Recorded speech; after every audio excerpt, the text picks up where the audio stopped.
Hello everybody, welcome to Who Cares for Pets. I'm here with Dr. Jessica Zink with the South Tulsa Veterinary Hospital, and we are here today with Chandy from OK Pet Collective Society. Give me a little bit of background on her before we get to some questions, because I know she was found with an issue in her ears, right? Yeah, so she had ruptured eardrums on both sides. And so, as you can imagine, that was probably quite painful. Yeah. But it can also cause a tremendous amount of occasionally some neurologic deficits as well. Sometimes it can cause things like head tilts. It can cause some balance issues. You know, the inner ear is responsible for a lot of our balance and things like that. And so, you know, she's a pretty big girl. So it's tough when you've got a girl of this size and her balance may not necessarily be the best. But yeah, when you've got ruptured eardrums, that's always going to be a longer process as far as healing is concerned. A lot of issues. I mean, look at that smile, though. How do you not love that? So one thing, I've had, dogs growing up that had ear issues, and it has like a really strong smell to it. How do you know other than that if your dog's having those problems?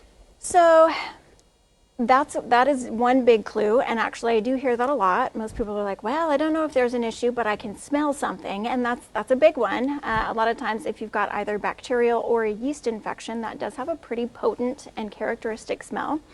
But also anytime they're doing a lot of head shaking, if they're they kind of have their head cocked to one side, if they're kind of pawing at it, rubbing it on furniture, on the rug, the floor, whatever, that's a good indication that we've got some pain and some discomfort. And occasionally they can even have issues where if they shake their head enough, they can develop what's called an oral hematoma, or a swelling of the ear flap itself.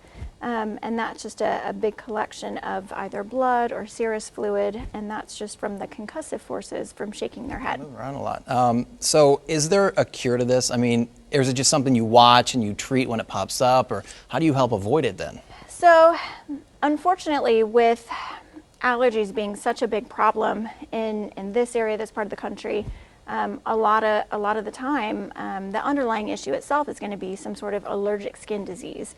And that's usually the root or the stem cause of why these ear infections develop. But as far as preventative, it's mostly going to be, for instance, if you have a dog that has flappy ears like hers, making sure that after every bath that you're using a good ear drying agent, so that it kind of helps with airflow. If you've got a breed that has lots of hair that's present, so things like poodles and doodles and those kinds of things where there's lots of hair that grows in there, well, that's just an area for moisture to wick and sort of sit in there. And so keeping it nice and clean and dry is going to be really important. And if they have any sort of underlying allergic skin disease, that's going to be a really important one to try and manage, but unfortunately not cure. Yeah, I mean, you notice them shaking their ears, rubbing, you smell it, get them in as soon as you can, right? Exactly. Yeah, take care of those little puppies. Hey, if you would like to learn more about Chandy here, she is from, again, the OK Pet Collective Society. Take a look at your screen here. Those are the details for you. About 3 years old, Pyrenees mix, okpetcollective.org. You can also find out some more information at info@okpetcollective.org. That is Who Cares for Pets. Everyone, thanks for joining us.